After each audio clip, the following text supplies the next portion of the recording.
we are going to start with chapter number 6, respiration in organisms.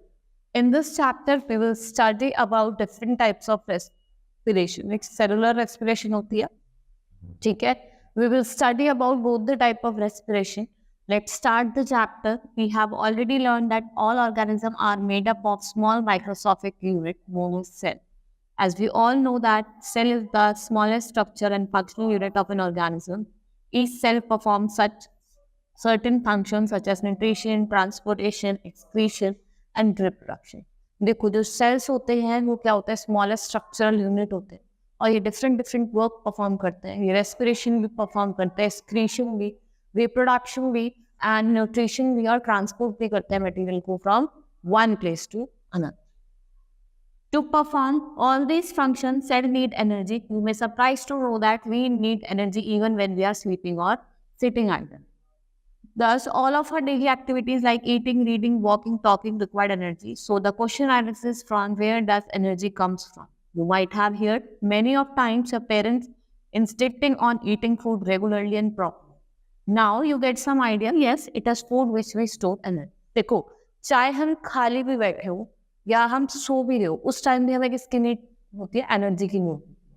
कि देखा होगा आपने, मोस्टली जो पेरेंट्स होते हैं वो इंसिस्ट करते रहते हैं अपने बच्चों को कि आप कभी कुछ खाओ, कभी फ्रूट्स देते हैं कि आपको खाना चाहिए. मतलब at such some interval 1 to 2 hour interval आप कुछ ना कुछ खाना चाहिए, क्योंकि आपकी बॉडी को किसकी नीड होती है? एनर्जी की भी नीड होती है, whether you are sitting idle और यू आर डूइंग वर्क. ठीक है, जैसे अब आपने देखा है कि हम वर्क कर रहे हैं तो भी हमें एनर्जी की नीड पड़ रही, लेकिन फॉर एग्जांपल आप सो रहे हैं तो सोने के लिए भी आपको किसकी नीड पड़ती है? एनर्जी की नीड पड़ती है. तो एनर्जी आपको क्या जरूरी होती है, वेदर यू आर स्लीपिंग और whether you are sitting idle और वेदर यू आर वर्किंग और वेदर यू आर स्टडिंग. ठीक है, now this stored energy is release during respiration. Therefore all living organism respire to get energy from food. During breathing we breathe in air. You know that air contains oxygen. During the mechanism of breathing, we obtain oxygen from the environment. At the same time, we breathe out air which is rich in carbon dioxide. हम breathe in क्या करते हैं? Air breathe in करते हैं जो किसमें rich होती है? Carbon dioxide. और क्या छोड़ते हैं? ठीक है. Next, the air we breathe in contains sufficient quantity of oxygen which is transported to all parts of body, ultimately to each. In the cells, oxygen helps in chemical breakdown of the food. देखो जो cells की बात करें, जो oxygen है वो किस में हेल्प करती है? हमें वो cells को तोड़ने में, ब्रेकडाउन ऑफ द cells में वो हमें हेल्प करती है. The process of chemical breakdown of food in the cell with the release of energy is called cellular respiration. This cellular respiration takes place in the cell of all organisms and responsible for energy in each individual cell. देखो जो भी chemical breakdown हो रहा है food में, उस process को जो हम एनर्जी रिलीज करते हैं उसको हम कहते हैं सेलुलर रेस्पिरेशन. ठीक है, उसे हम क्या कहते हैं? सेलुलर रेस्पिरेशन कहते हैं. और जो सेलुलर रेस्पिरेशन है वो कहाँ होती है? वो सेल्स ऑफ ऑर्गेनिज्म में. और किसके लिए रिस्पॉन्सिबल होती है? Release of energy. Breathing is the process of intake of air rich in oxygen, inhalation और breathing in and giving out air rich in carbon dioxide. देखो हम क्या लेते हैं? हम एयर लेते हैं, we take in air which is rich in oxygen और हम breathe out करते हैं कार्बन डाइऑक्साइड. ठीक है, हम क्या breathe out करते हैं? Carbon dioxide. तो ब्रीथिंग क्या है? प्रोसेस है किसका? Intake of air and breathe out of carbon dioxide.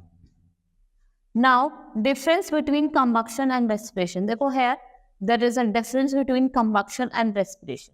ठीक है, आपसे क्वेश्चन में पूछा भी जा सकता है कि डिफरेंशिएट करिए किसके बीच में? कंबक्शन और रेस्पिरेशन के बीच. जो कंबक्शन है वो फास्ट प्रोसेस है, लेकिन रेस्पिरेशन क्या है? Slow process. देखो ना, आप कैंडल जलाइए एकदम से जल जाती है, लेकिन रेस्पिरेशन क्या है? आप ब्रीथ करते हैं उसको, वो स्टेप बाय स्टेप प्रोसेस है. It requires high temperature, it take place at body temperature. इसको हाई टेम्परेचर की रिक्वायर्ड होती है कंबक्शन को, लेकिन रेस्पिरेशन एट बॉडी टेम्परेचर भी काम करता है. It can occur anywhere in the presence of oxygen and combustor substance. ये बायोकेमिकल प्रोसेस है. ठीक है, and it is controlled by enzymes. देखिए आपका डिफरेंस था. ठीक है, आपको ये लर्न भी करना है, इट्स इम्पॉर्टेंट ऑल्सो, क्वेश्चंस में भी आ सकते हैं. Now respiration is of 2 type. देखो रेस्पिरेशन जो है वो 2 तरीके के होते हैं. फर्स्ट इज एक्सटर्नल रेस्पिरेशन जिसे हम ब्रीथिंग कहते हैं, और इंटरनल रेस्पिरेशन क्या कहते हैं, सेलुलर रेस्पिरेशन। नाउ हेयर देखो आपको यहाँ दिखाया गया है, यहाँ से क्या कर रहा है, एयर को इनहेल कर रहा है, ले रहा है, ठीक है, क्या ले रहा है, एयर को ले रहा है, और यहाँ से क्या कर रहा है, ये एयर को डायफ्राम के थ्रू क्या कर रहा है, एक्सहेल कर रहा है। डायफ्राम रिलीज क्या करता है, जैसे अगर आप छोड़ेंगे, कार्बन छोड़ेंगे, तो जो आपका डायफ्राम हो वो एक्सेल्ड अप होगा, ऊपर की तरह उठेगा, ठीक है, और आप जब लेंगे तो डायफ्राम नीचे की तरफ, ठीक है, क्या होगा, नीचे की तरफ को मूव करेगा। Now let's start with 2 types of respiration, एक होती है एक्सटर्नल रेस्पिरेशन और एक होती है इंटरनल रेस्पिरेशन। एक्सटर्नल रेस्पिरेशन में आपका ब्रीथिंग आ जाता है, और इंटरनल रेस्पिरेशन में आपका सेलुलर रेस्पिरेशन आ जाता है। External respiration, it is the process of breathing in oxygen, breathing out carbon dioxide. The exchange is brought about breathing mechanism differently in different animals. In higher animal, this exchange of gases takes place in lungs. देखो क्या होता है, breathing का क्या होता है, आप oxygen को लेते हो, ब्रीथ इन करते हो ऑक्सीजन को, और ब्रीथ आउट करते हो किसको, कार्बन डाइऑक्साइड। ब्रीथ आउट किसे करते हो, कार्बन डाइऑक्साइड। ये क्या है, release of gas from our body. Exchange of gases हमारा कहाँ होता है, लंग्स के अंदर होता है। इंटरनल रेस्पिरेशन और cellular respiration, oxygen present in the blood combines with food present in a form of glucose in the cell. This energy release during respiration take place only with the help of several chemical catalyzed by enzyme. This respiration occur in mitochondria. जो हमारी internal respiration होती है वो किसके अंदर होती है, वो माइटोकॉन्ड्रिया के अंदर आपको, ठीक है। ब्रीथिंग एक्सटर्नल वाली तो हम ह्यूमन बींग्स भी करते हैं, हम ऑक्सीजन लेते हैं और कार्बन डाइऑक्साइड छोड़ते हैं। Now types of respiration, type of respiration की बात करता है, 2 तरीके की रेस्पिरेशन होती है, एक एरोबिक और एक anaerobic. First we will start with aerobic respiration, the process of respiration that take place in the presence of oxygen. ये एरोबिक रेस्पिरेशन वो रेस्पिरेशन होती है जो किसके प्रेजेंस में होती है, ऑक्सीजन के प्रेजेंस में होती है, that is aerobic respiration. This result in the release of energy and in formation of carbon dioxide और water। ये कब होता है, तो ये जो एरोबिक रेस्पिरेशन होता है कब होता है, जब एनर्जी का रिलीज होता है और फॉर्मेशन किसका होता है, कार्बन डाइऑक्साइड एंड वाटर। देखा, ग्लूकोज प्लस ऑक्सीजन क्या देता है, carbon dioxide, water and energy, ठीक है। जो ग्लूकोज प्लस ऑक्सीजन हमें क्या देता है, कार्बन डाइऑक्साइड देता है, वाटर देता है और एनर्जी देता है, ठीक है। केमिकल इक्वेशन आप लिख सकते हैं एरोबिक रेस्पिरेशन में रिएक्शन को। Aerobic respiration is most efficient form of respiration. This reaction involved in the process similar to that of combustion or burns. जो आपका aerobic respiration है वो आप किससे देख सकते हैं, ऐसा आपका combustion या burning होता है, वैसे ही आपका क्या होता है, aerobic respiration होता है। Next is anaerobic respiration. It occurs in the absence of oxygen. In this process, incomplete oxidation of food material takes place. इसलिए without the presence of oxygen, जब ऑक्सीजन का प्रेजेंस नहीं होता तो कौन सा रिएक्शन रेस्पिरेशन होता है, एनारोबिक रेस्पिरेशन, ठीक है। The anaerobic break down of sugar into alcohol is called fermentation. जो एनारोबिक होता है वो क्या करता है, ब्रेक डाउन करता है किसका, शुगर का, किसमें, अल्कोहल में। उस प्रोसेस को क्या कहा जाता है, fermentation. Now we will study about the difference between aerobic respiration और कंबक्शन। इनका डिफरेंस देखते हैं। Now, aerobic respiration, energy is given out gradually, energy is given out suddenly. इसमें जो energy है वो छोड़ी जाएगी gradually और यहाँ पे suddenly. Energy is given out in the form of that can be, energy उस form में दी जाती है जो organism use up कर, लेकिन यहाँ पे वो heat और light के form में। आप कैंडल जलाते हैं तो आपको heat मिलती है या light मिलती है, ठीक है। Energy is inside the body in a form of ATP and energy rich which can be used whenever needed, ठीक है। जो एनर्जी स्टोर्ड होती है इनसाइड द बॉडी वो किस फॉर्म में होती है, वो ATP के फॉर्म में होती है, जो आप उसको बाद में क्या कर सको, when it is necessary you may use that. Energy is not stored in ATP. इसमें जो एनर्जी है वो ATP में स्टोर नहीं होती, ठीक है, और एनारोबिक में ATP में स्टोर होती है। आपको एनारोबिक जो रेस्पिरेशन है वो आपको माइक्रो ऑर्गेनिज्म जैसे ईस्ट हो गया, फंगाई हो गया, इसमें मिलेगा। नाउ डिफरेंस बिटवीन एरोबिक और एनारोबिक रेस्पिरेशन। अभी हमने पढ़ा था एरोबिक रेस्पिरेशन क्या होता है, जो प्रेजेंस ऑफ ऑक्सीजन में होता है, और एनारोबिक क्या होता है, जो जब ऑक्सीजन प्रेजेंट नहीं होती, वो कौन सा होता है, एनारोबिक होता है। Now it occurs in the presence of oxygen, it occurs in the absence of oxygen. ये इसमें ऑक्सीजन प्रेजेंट होती है, इसमें एब्सेंट होती है। और ये glucose is completely oxidize, glucose is incompletely oxidize. End products are CO2 and water. End product are either ethyl alcohol or lactic acid or CO2. ठीक है, अगर हम बात करते हैं एरोबिक रेस्पिरेशन, तो मैंने आपको इक्वेशन बताई थी, ठीक है। तो जो इसके एंड प्रोडक्ट है वो क्या है, आपके CO2 और वाटर है, और इसके जो एंड प्रोडक्ट है वो इथाइल एसिड है, या फिर लैक्टिक एसिड है, या फिर CO2 है। More energy is produce, less very little energy is produce. ठीक है, बहुत कम एनर्जी होती है एरोबिक में, एरोबिक में बहुत ज्यादा एनर्जी प्रोड्यूस होती है, लेकिन एनारोबिक में बहुत कम होती है। ठीक है, जो एरोबिक रेस्पिरेशन होता है वो आपको प्लांट्स और एनिमल्स में मिलेगा, और जो एनारोबिक रेस्पिरेशन है वो आपको ऑर्गेनिज्म, माइक्रो ऑर्गेनिज्म जैसे ईस्ट हो गया, बैक्टीरिया हो गया, ये आपको इसमें मिलेगा। ठीक है, now lungs are the main respiratory organ. They are connected with external air through nose, nasal passages, larynx, pharynx, trachea, bronchi और bronchioles। ठीक है, ये आपका ह्यूमन रेस्पिरेटरी सिस्टम है, आप देख रहे हैं। ये क्या है, इसकी नसल कैविटी है। ठीक है, this is oral cavity, this is oral cavity. ये क्या होता है आपका, ये जो पाइप सा होता है इसको कहते हैं लैरिंग। ठीक है, this is known as trachea, this is known as trachea. ये आपका राइट लंग है, this is your left lung. ठीक है, और ये क्या होता है आपका डायफ्राम। ठीक है, जैसे मैंने आपको बताया था, आप अगर एक्सहेल करते हो और इनहेल करते हो तो डायफ्राम अप एंड डाउन होता है, वो मैंने अभी आपको स्टार्टिंग में बताया था। Air enters the body through the nostrils, and from nostril the air containing oxygen is taken into nasal cavity, and from here it goes down. ठीक है, वो नेसल कैविटी से आती है, फिर उसके बाद क्या होती है, जो एयर होती है वो नीचे की तरफ जाती है थ्रू द विंड पाइप। ठीक है, inside the lungs, each bronchus divides repeatedly into large number of small branches called bronchioles. Each bronchioles ends in number of air sacs known as alveoli. देखो, आपके हर ब्रैकियोल डिवाइडेड है किसमें, different, each bronchiole ends in number of air sacs, उसे हम क्या कहते हैं, alveoli होती है। ठीक है, जिससे क्या होते हैं, जो आपकी एयर होती है वो पास करती है। ठीक है, the wall of the alveoli have large number of very thin blood caps, और जो वॉल होती है एल्वेओली की, उसके जो एंड में क्या होता है, बहुत सारे ब्लड कैपिलरीज होते हैं। Lungs are present in chest cavity. This cavity is surrounded by ribs on the side. Rib from the cage-like structure is called rib cage. आपने देखा होगा जो आपके लंग्स हैं वो चेस्ट कैविटी में प्रेजेंट होते हैं, और वो एक केज से कवर होते हैं। उस कवरिंग को, वो जो कवरिंग होती है उसे क्या कहते हैं, रिब केज कहते हैं। A large muscular sheet called diaphragm forms the floor of chest. और जो एक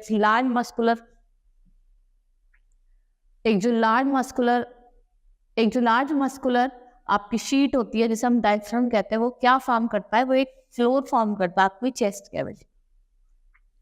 breathing involves the movement of diaphragm and rib cage. जैसे तो ब्रीथिंग में क्या होता है, आपके रिब केज की भी मूवमेंट होती है और डायफ्राम की भी मूवमेंट। ठीक है, जैसे आप एक्सहेल करेंगे तो वो ऊपर की तरफ जाएगा, इनहेल करेंगे तो वो नीचे की तरफ। ठीक है, why should we breathe through our nose? Our nasal cavity contains hair. These hair entrap any dust particle or other material and do not allow them to reach the lungs. Thus, inhaled air is dust-free and clean. If, however, these particles are able to get past the hair in the nasal cavity, the sensory living of the nasal cavity get irritated and we sneeze. देखो क्या होता है, आपकी nasal cavity में कुछ hairs present होते हैं जो डस्ट पार्टिकल को अंदर नहीं जाने देते, जिससे कहा जाता है कि जो आप एयर ब्रीथ इन कर रहे हो वो क्या है, डस्ट फ्री है। अगर बाय चांस अगर डस्ट पार्टिकल्स जाते भी हैं तो जो हमारे सेंसरी नर्व्स हैं वो इरिटेट हो जाते हैं, और फिर आप देखना आपको छींक आती है, वो इसी वजह से आती है। देन यू स्नीज, और जो डस्ट पार्टिकल होते हैं वो बाहर आ जाते हैं। ठीक है, now process of respiration. The process of respiration occurs in the following step. Now I will tell you some steps. हम 4 स्टेप्स पढ़ेंगे, जब हम उसमें क्या पढ़ेंगे, प्रोसेस पढ़ेंगे respiration. Taking air in and expelling from the lungs, that is breathing. आप क्या करते हो, एयर अंदर लेते हो, एक्सपेल करते हो, उसे क्या कहते हैं, रेस्पिरेशन कहते हैं। ब्रीथिंग कहते हैं the exchange of gases between air and blood in the lungs, that is external rest. फिर क्या होता है, एक्सचेंज होता है गैसेस का, ठीक है, between the air and blood, exchange of gases between the blood and body cell. ठीक, आपका एक्सचेंज होता है गैसेस का between the body cell and blood, वो कौन सा रेस्पिरेशन है, internal respiration. Next is break down of glucose inside the body cell. फिर क्या होता है, ग्लूकोज का टूटना बॉडी के अंदर, वो कैसी रेस्पिरेशन है, that is cellular respiration. Now mechanism of breathing in human, now I will tell you two types of mechanism, दो तरीके के मैकेनिज्म है, दैट इज इंस्पिरेशन और एक्सपिरेशन। इंस्पिरेशन मीन्स इनहेलेशन और एक्सपिरेशन मीन्स एक्सहेलेशन। ये दो process हैं, हम दोनों प्रोसेस पढ़ेंगे, ठीक है। मैं आपको प्रोसेस बताया था रेस्पिरेशन का, ठीक है, ब्रेक डाउन होता है ग्लूकोज का, ब्लड और बॉडी पार्ट्स और ब्लड वेसल्स का ब्रेक डाउन होता है, ठीक है। ये क्या थे, डिफरेंट प्रोसेस थे आपके रेस्पिरेशन में। Now we will study the mechanism और ब्रीथिंग इन ह्यूमन। वो दो तरीके के होते हैं, ब्रीथिंग मैकेनिज्म दो तरीके होते थे, एक तो इनहेलेशन और एक्सहेलेशन। इनहेलेशन को हम इंस्पिरेशन कहते हैं और एक्सहेलेशन को एक्सपिरेशन कहते हैं। Now first is inspiration. In this process of inspiration the rib moves up and outwards and result in the expansion of cavity। इसमें क्या होता है, जो रिब होते हैं हमारे, वो ऊपर की तरफ और बाहर की तरफ मूव करते हैं, ठीक है। वो कहाँ, ऊपर की तरफ और बाहर की तरफ मूव करता है, जिससे क्या होता है, आपकी चेस्ट कैविटी का एक्सपेंशन होता है, ठीक है। क्या होता है, एक्सपेंशन होता है। Later the diaphragm contracts, move downward and expand the chest cavity, resulting in the contraction of the abdomen. फिर क्या होता है, जो डायफ्राम होता है वो कॉन्ट्रैक्ट करता है, ठीक है। इनहेलेशन, इंस्पिरेशन की बात करें, इनहेलेशन के जो डायफ्राम है वो कॉन्ट्रैक्ट होता है और किधर की तरफ मूव करता है, डाउनवर्ड की तरफ, ठीक है, किधर की तरफ, डाउनवर्ड की तरफ, और एक्सेलेरेशन में अपवर्ड की तरफ मूव करता है, ठीक है। ये डिफरेंस आपको पता होना चाहिए।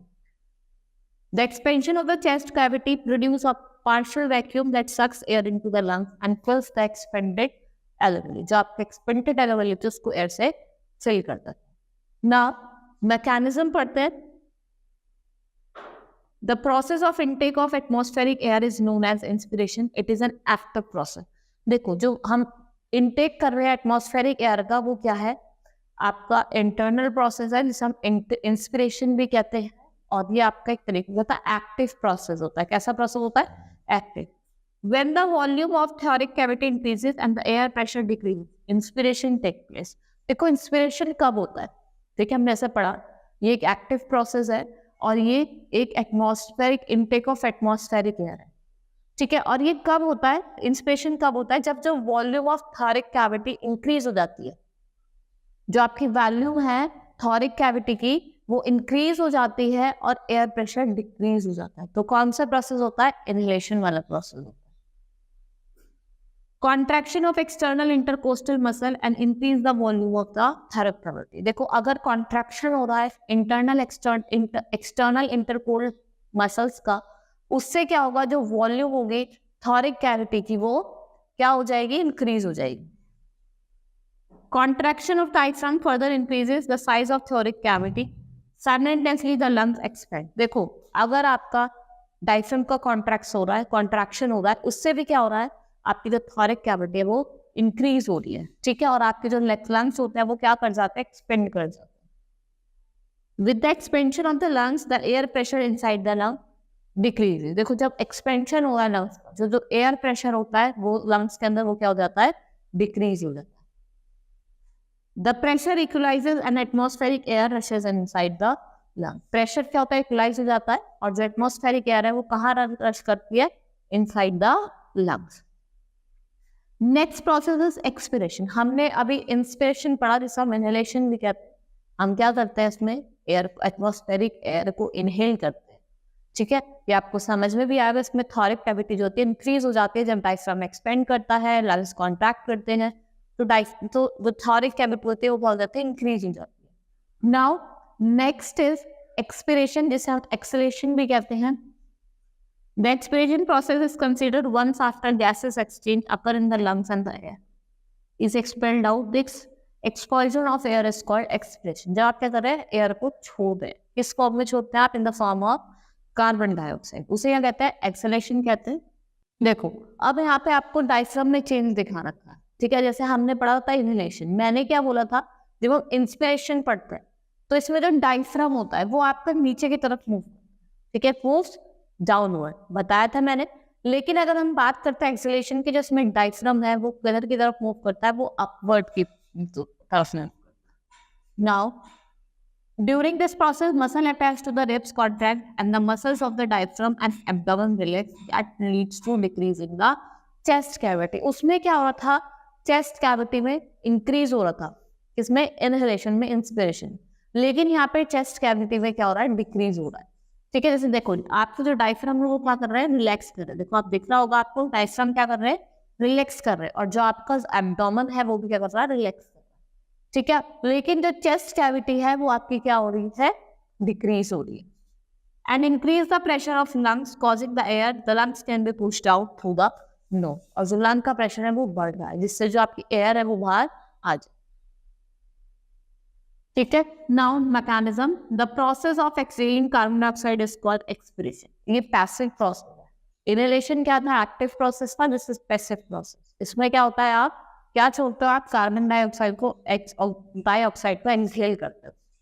It occurs when size of thoracic cavity decreases and air pressure outside increases. ये कब होता है, जब थोरिक कैविटी डिक्रीज हो जाती है और जो एयर प्रेशर है बॉडी के बाहर में क्या हो जाता है, इंक्रीज हो जाता है। और वही इनहेलेशन में उल्टा होता है, थोरिक कैविटी इंक्रीज हो जाती है और एयर प्रेशर डिक्रीज हो जाता है। Now the external intercostal muscle relax and intercostal muscles contract. External intercostal जो मसल्स है वो रिलैक्स करती है, और जो इंटरनल एक्सटर्नल कोस्टल मसल्स हैं वो क्या करती हैं, कॉन्ट्रैक्ट करती हैं। As a result the ribs are pulled inward and size of thoracic cavity reduce. जो आपके रिब्स है वो इनवर्ड की तरफ क्या करते हैं, पुल्ड होते हैं, और जो थोरिक कैविटी है वो क्या हो जाती है, रिड्यूस होती है। The diaphragm is relax and lungs get compressed. जो आपका डायफ्राम है, आपको इस इमेज में भी दिख रहा होगा, देखो डायफ्राम रिलैक्स्ड है। ठीक है, डायफ्राम क्या है, रिलैक्स्ड है। लेकिन अगर दूसरी बात करा जाए, जो लंग्स है वो क्या हो जाता है, कंप्रेस्ड हो जाता है। Consequently, the pressure increases and air is forced outside. You inhale and exhale air, but the composition of air inhaled and exhaled is different. The air inhaled has more oxygen and less carbon dioxide. देखो जो आप air को inhale कर रहे हो, ठीक है, उसमें ज्यादा ऑक्सीजन होगी और लेस कार्बन डाइऑक्साइड, और जिससे आप एक्सेल कर रहे हो, छोड़ रहे हो, उसमें कार्बन डाइऑक्साइड ज्यादा होगी और ऑक्सीजन क्या होगी, कम है। नाउ डिफरेंस बिटवीन इनहेल्ड और एक्सहेल्ड एयर। देखो अगर हम बात करते हैं, जैसे मैंने आपको बताया, इनहेल्ड एयर में ऑक्सीजन ज्यादा होगी और CO2 कम है। तो इनहेल्ड एयर में जो ऑक्सीजन होगी वो कितनी होगी, 21% होगी, और CO2 क्या होगी, 0.03%। ठीक है, और एक्सहेल्ड एयर में जैसे मैंने आपको बताया था, ऑक्सीजन कैसी होगी, एक्सहेल्ड एयर में ऑक्सीजन 16.4% होगी और CO2 क्या होगी, 4.4%। Now, next topic is breathing rate. The number of times a person breathes in a minute is termed as breathing rate. जितनी बार कोई भी पर्सन ब्रीथ कर रहा है एक मिनट, मतलब चाहे वो एक्सेल कर रहा हो चाहे इनहेल कर रहा हो, उसे क्या कहा जाता है, breathing rate. During vigorous exercise or while brisk walking, the breathing rate increases. The breathing rate differs while doing different activity and also with different in the age of individual. When one breathes faster, more oxygen is supplied towards it. This speed up the breakdown of food and release more energy. क्या होता है, ज्यादा breakdown होता है food का और ज्यादा energy release होती है। ठीक है, ये क्या था आपका, ये ब्रीथिंग रेट था। और क्या बताया मैंने ब्रीथिंग रेट में, जितनी जल्दी हम क्या करेंगे, जितनी भी हम एयर एक्सहेल कर रहे हैं और इनहेल कर रहे हैं एक मिनट में, उसे क्या कहा जाता है, ब्रीथिंग रेट कहा जाता है। Next is breathing and respiration in other animals. देखो हमने ह्यूमन की बात करते हैं, कुछ हम अदर एनिमल्स में कैसे ब्रीथिंग और रेस्पिरेशन होता है। Now the mode of external respiration varies greatly from organism to organism. The basic process of respiration is similar in all living organisms. The process of exchange gas varies in different animals. Humans have lungs for respiration. Frogs, snakes, crocodiles, birds and mammals also possess lungs. But all animals do not have lungs, such as earthworm, cockroach, mosquito, snails, fish are without lungs. Their respiratory organs are much different. देखो हर एक organism के पास अब हम human beings हैं तो हमारे पास lungs हैं breathe करने के, ठीक है। कुछ और एनिमल्स होते हैं, ठीक है। फॉर एग्जाम्पल अगर मैं आपको बताऊं, ठीक है, आपने देखा होगा मैमल्स वगैरह हो गए, इन सब के पास क्या होता है, लंग्स होते हैं ब्रीथ करने के। लेकिन कुछ एनिमल्स ऐसे होते हैं जिनके पास लंग्स नहीं होते। फॉर एग्जाम्पल अर्थवॉर्म, फिश, ठीक है, और टेप वॉर्म हो गया। ये इनके पास लंग नहीं होते, ये लंग से ब्रीथ नहीं करते। They use their different organ to breathe. For example fish किसका यूज करती है, अपने गिल्स का यूज करती है to breathe. Now difference between breathing and respiration. यहाँ पे ब्रीथिंग और रेस्पिरेशन के बीच में एक डिफरेंस दिया हुआ है। ब्रीथिंग फिजिकल प्रोसेस है और रेस्पिरेशन केमिकल प्रोसेस, ठीक है। It involves exchange of gases. Breathing में एक्सचेंज ऑफ गैसेस होता है, लेकिन रेस्पिरेशन में there is exchange of gases होता है, लेकिन किसके बीच में होता है, आउटसाइड एयर और सेल्स के बीच। It occurs outside the cell, ये आउटसाइड होता है सेल्स का, इनसाइड द सेल्स होता है, ठीक है। No energy produce. जब आप ब्रीथ कर रहे हैं तो कोई एनर्जी प्रोड्यूस नहीं होती, लेकिन अगर जब आप रेस्पिरेट कर रहे हैं तो एनर्जी रिलीज हो रही है। Now we will study about different breathing criterias of different organism. Breathing in cockroaches. The respiratory organ of cockroach include air tubes और trachea. देखो, जो आपके कॉकरोच होते हैं इनके ट्रैचियाज होते हैं। क्या होते हैं इनके? ट्रैचियाज होते हैं, जिनसे ये क्या करते हैं, ब्रीथ करते हैं। They breathe through their trachea. The other insect like grasshopper and housefly also have similar opening. The opening are called spiracles. Insects have network of tubes called trachea for gas exchange. देखो, इनके ना कुछ टिनी openings होते हैं जिनको हम स्पैरिकल्स कहते हैं। और मॉस्किटोज जो वगैरह होते हैं, इनके क्या होता है, आपने देखा होगा साइड में, जैसे यहाँ पे आपको दिख रहे हैं, ये नेटवर्क ऑफ एयर ट्यूब्स होते हैं, जिन्हें क्या कहते हैं, ट्रैचिया कहते हैं, जिसके थ्रू एयर करता है, ब्रीथ आउट करता है, ब्रीथ इन करते हैं। Oxygen rich air enters through spiracle into tracheal tubes, and from here the air diffuses into the body tissue and reaches every cells of the body through thinner branching of tracheal tubes called trach holes. ठीक है, ये यहाँ से क्या करते हैं, spherical से air को लेते हैं, फिर वो बॉडी में with the help of trachea holes जाता है, और वो आपकी उनकी बॉडी में जाकर उससे वो क्या करते हैं, ब्रीथ करते हैं, सांस लेते हैं।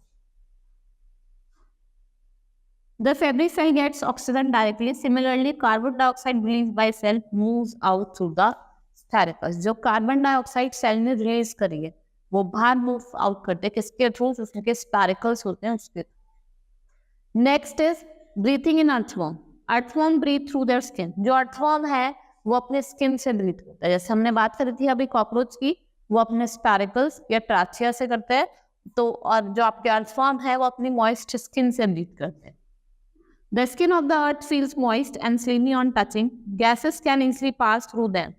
Though frogs have a pair of lungs like human beings, they can also breathe through their skin, which is moist and slippery. This method of exchange of gases from the skin is known as cutaneous respiration, while the method of exchange of gases through lungs is known as pulmonary respiration.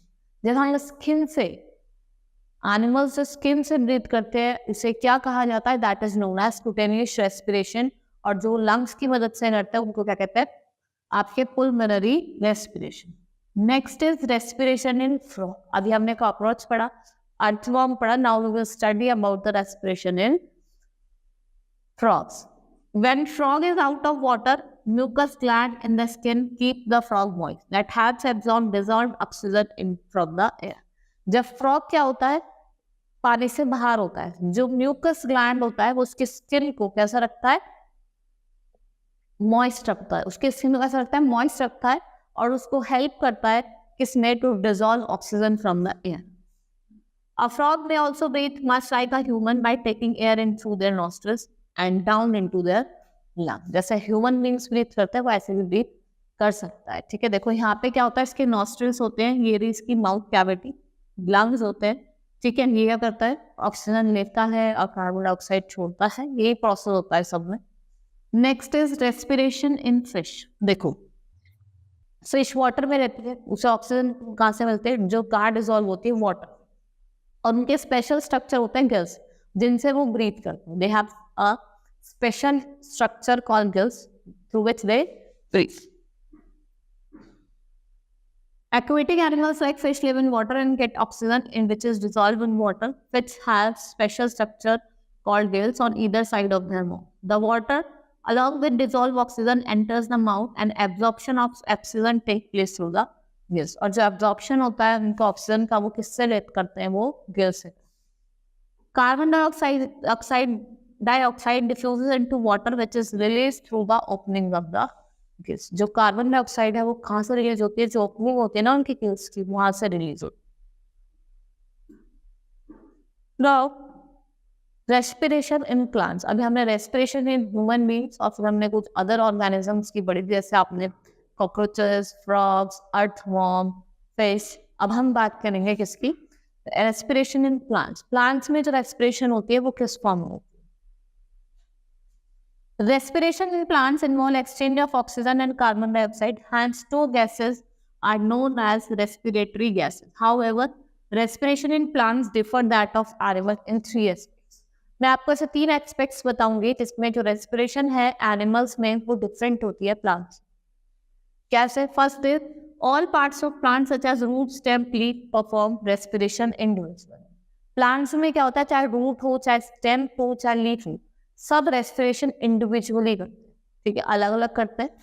Little transport of gases occur in plants. जो transportation of gas होता है वो बहुत ही ज्यादा कम.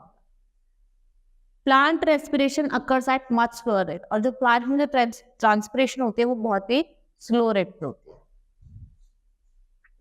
The leaves of the plants that have टिनी pores called stomata for exchange of oxygen and carbon dioxide.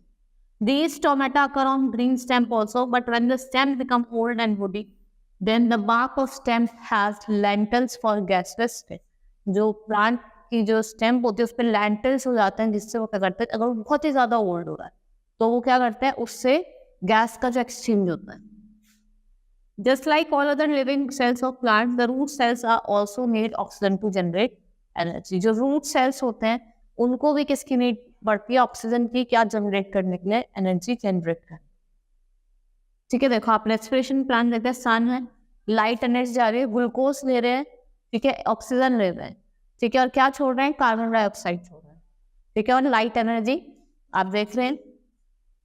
Roots have many root hair which take up air from the air spaces present between the soil particles. Other portion of the root do not have root hair. They are covered with protective layer of dead cells having tiny opening called lentils. ठीक है, इनके कुछ tiny openings होते हैं जिन्हें हम lentils कहते हैं, जिनके थ्रू क्या होता है, gases का exchange होता है. ठीक है, between the soil and inner lining. Due to this reason, land plants die if their roots remain in water. देखो आपने देखा भी होगा, अगर land जो plants होते हैं उनकी जो roots है वो ज्यादा water में रहती हैं, water logged रहती हैं, तो वो मर जाते हैं. Now you can tell your mother not to cover waste potted plants. Thus, we find that respiration is a vital biological process. All living organisms need to respire to get the energy needed for living and survival. देखो चाहे कोई भी हो, सारे living organism को किसकी need पड़ती है, सारे जितने भी हमारे लिविंग ऑर्गेनिज्म होते हैं उनको नीड पड़ती है ये रेस्पिरेशन की. और रेस्पिरेशन क्या है, एक वाइटल बायोलॉजिकल प्रोसेस है. ठीक है, it's an vital biological process. Both breathing and respiration are not the same. They are quite different. Breathing occurs in single step while respiration has 2 steps. अगर हम बात करें breathing या respiration की, दोनों सेम नहीं है. breathing में एक single step होता है, लेकिन respiration में 2 steps होते हैं. There are 2 steps involved in respiration. The first step of respiration is breathing, and the second step is oxidization of digestive. देखो 2 प्रोसेस है, एक तो है ब्रीथिंग और दूसरा है oxidization of food, digested food का ऑक्सीडाइजेशन. ठीक है, चैप्टर हमारा कंप्लीट हो गया है. Now we will start with the exercise of the chapter. हम चैप्टर की एक्सरसाइज स्टार्ट करेंगे. Now let's start with exercise of the chapter. Exercise work section A, tick the correct option. Now we will start with the tick the correct option. What are the end products of anaerobic respiration? आपको anaerobic respiration के end products बताने, मैंने आपको बताया था lactic acid होता है, ठीक है, ग्लूकोज होता है, वाटर होता है. तो C2H2, OH and lactic acid are the end product. Which term is used to describe method of exchange of gases through skin. कौन सा मेथड होता है? Cutaneous respiration. Which term is used to describe method of exchange of respiration through lungs? कौन सा होता है? That is pulmonary respiration. What term is used to indicate the region where lungs are located? Lungs हमारे कहाँ located होते हैं? Thoracic cavity. In cockroaches and enters the body through sparacles. किससे? मैंने अभी आपको बताया था रेस्पिरेशन इन कॉकरोचेस, तो हमने बताया था कि स्पैरिकल्स वो क्या करता है, अपनी बॉडी में एयर एंटर करते हैं। Due to heavy exercise we get cramps in legs. देखा होगा आप एक्सरसाइज करते हैं तो आपके लेग्स में क्रम्स हो जाते हैं। वो किसकी वजह से हो जाता है? क्योंकि जो लैक्टिक एसिड है उसका क्या हो जाता है? एक्यूमुलेशन हो जाता है। नॉर्मल रेंज ऑफ ब्रीथिंग पर मिनट इन एवरेज 100%। हम रेस्ट पे हैं तो कितने मिनट हम एवरेज क्या करते हैं? ब्रीथ करते हैं, that is 15 to 18। During inhalation the ribs move, किधर की तरफ मूव करते हैं? डाउनवर्ड। ठीक है, आप जब एक्सहेल कर रहे हैं तो रिब्स डाउनवर्ड की तरफ मूव करेंगे, और अगर आप इनहेल कर रहे हैं तो वो अपवर्ड की तरफ मूव करेंगे। Next is fill in the blanks. The breakdown of food in cells using oxygen with release of energy is called aerobic respiration.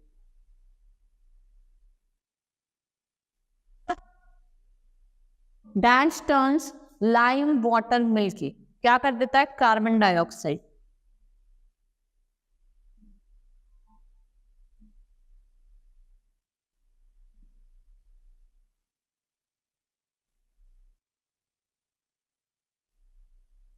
Now gases exchange in insect take place through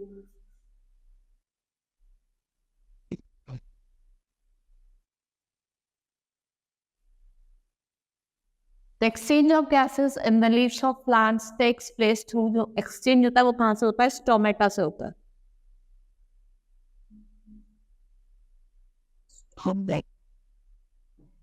the dome shape muscular sheet, मैंने आपको बताया था dome shape की जो muscular shape sheet होती है इसे कहते हैं डायफ्राम कहते हैं।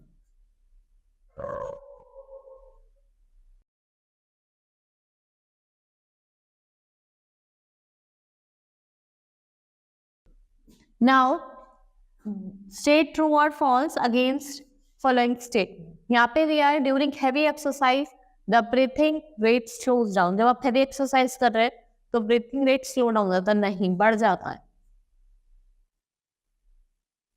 Frogs breathe through their moist skin as well as lungs. Yes, दोनों से करता है, मॉइस्ट स्किन से भी और लंग्स से भी। It's true, whale breathe through lungs. During inhalation the volume of, जब आप इनहेल कर रहे हैं, जब आप इनहेल कर रहे हैं तो चेस्ट कैविटी क्या हो जाती है? इंक्रीज हो जाती है। It's true. Exhaled air is rich in oxygen, जो आप एक्सहेल कर, no it is rich in carbon dioxide, तो it's false. Anaerobic respiration takes place in organism like yeast. Yes, जो ईस्ट हो गया, बैक्टीरिया हो गया, इसमें कौन से टाइप की रेस्पिरेशन होती है? Anaerobic respiration. Now, section B, writing skill, write answer in word or one sentence. आपको एक word में एक sentence में लिखना है। Now, in respiration and breathing, is respiration and breathing the same? या respiration और breathing same नहीं, ठीक है? breathing में आपको 21 स्टेप की जरूरत पड़ती है और respiration क्या है? दो स्टेप का process. Which substance is burned during respiration? What are the respiratory organ in adult frog? Adult frog में लंग्स भी है, ठीक है, उनकी मॉइस्ट स्किन भी है। Cockroaches uses which organ for gases exchange? वो किसका यूज करते हैं? Use the स्पैरिकल्स। What is stomata? जो ग्रीन सब्सटेंस प्रेजेंट होता है, और इससे क्या करते हैं? स्टोमेटा क्या होता है? ये टिनी होल्स होते हैं प्लांट की बॉडी पे, जिससे क्या करते हैं? ब्रीथ करते हैं। Differentiate between inhalation and exhalation. Inhale जब हम एयर इन ले रहे हैं, और एक्सहेल मतलब when we are exhaling out. To which structure does air passes and it travels to the lungs? किससे पास करते हैं? आपके डायफ्राम से। Short answer type question, why do you have here in your nose? देखो, हमारे जो knows होते हैं उसमें हेयर होते हैं, वो क्यों होते हैं? जिससे जो डस्ट पार्टिकल्स है, जो हम ऑक्सीजन इनहेल कर रहे हैं और उसके साथ डस्ट पार्टिकल्स आपके लंग्स पे ना आ जाए, तो क्या करते हैं, वो कवरिंग होती है, वो हमारे जो डस्ट पार्टिकल होते हैं उसको यहीं पे रोक लेती है। How do plants breathe in oxygen? कैसे करता है? With the help of stomata. Why is respiration considered as life process? क्यों करा जाता है रेस्पिरेशन को लाइफ प्रोसेस? ये बताना। What will happen if food enters the wind pipe? Explain the mechanism of inhalation. आपको इनहेलेशन का क्या बताना है, एक आपको एक्सप्लेन करना। आप 2 से 3 लाइन का मैकेनिज्म मैंने आपको बताया था अभी, इनहेलेशन का मैकेनिज्म आप वो लिख सकते हैं। What is fermentation? Write the end products of fermentation. Give composition of inhaled और exhaled air. ठीक है, मैंने आपको inhaled और exhaled air मतलब आपको मैंने एक डिफरेंस भी पढ़ा था, आप वो लिख सकते हैं। Long answer type question, what is respiration? Give difference between aerobic and anaerobic respiration. आपको डिफरेंस देना। Describe mechanism of breathing in human being. ठीक है, मैकेनिज्म बताना था, आपको मैं डायग्राम जो पढ़ाया था आप उसको वो डायग्राम में बनाना। Write the difference between breathing and respiration. Explain how plant cell obtain oxygen for respiration. ठीक है, आपको ये बताना है। Describe human respiratory system. और आपको रेस्पिरेटरी सिस्टम का एक अच्छा सा डायग्राम भी बनाना है। ठीक है, मैं आपको दिखा देती हूँ। ठीक है, आप ऐसे इस डायग्राम को बना सकते हैं। ठीक है, ये आपका डायग्राम है जिसमें आप नेसल पैसेज, ट्रैचिया, ब्रोंकियोल्स सब कुछ दिखा सकते हैं। Next is how does exchange of gases takes place in fish? Fish कैसे करती है? With the help of their gills. आपको मैंने बताया था, हमने पढ़ा था रेस्पिरेशन इन फिश, आप उसमें से आप उसको एक्सप्लेन कर सकते हो। ठीक है, नाउ चैप्टर हमारा कंप्लीट हो गया है। Exercise are also complete. Hope you understood the chapter. That's all for today. Thank you.